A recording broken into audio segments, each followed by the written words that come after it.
In 1748, a Scottish philosopher named David Hume published an inquiry concerning human understanding.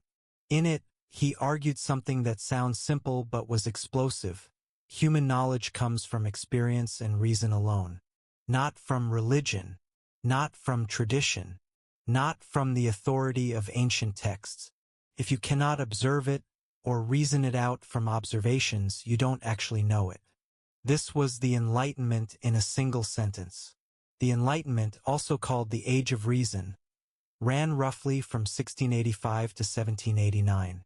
It was the intellectual revolution that produced modern democracy, human rights, free speech, separation of church and state, religious tolerance, and the scientific approach to social problems. In other words, it produced the world you live in. To understand the Enlightenment, you need to understand what it was reacting against. In 1700, most Europeans lived under political systems that would look familiar to ancient Mesopotamians. Kings ruled by divine right. God had appointed them, and to question the king was to question God. The Catholic and Protestant churches controlled education, morality, and large parts of politics. Torture was a legal method of obtaining confessions. Heresy was a capital crime. Witches were executed. Nobles were exempt from taxes. Peasants were bound to the land. The scientific revolution had shown that the universe was lawful and discoverable. The Enlightenment philosophers asked, if nature follows rational laws, why doesn't human society?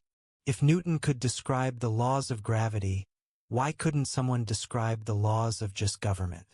If Harvey could discover the laws of blood circulation, why couldn't someone discover the laws of a healthy economy? They tried, and the results changed everything.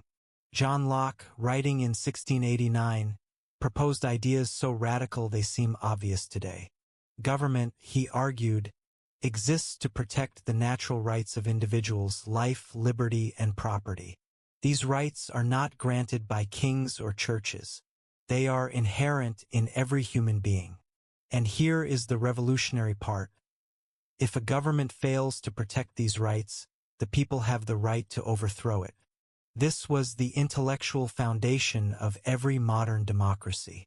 The American Declaration of Independence quotes Locke almost word for word.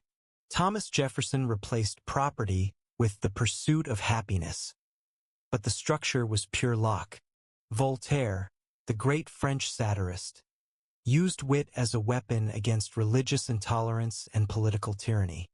He was imprisoned twice,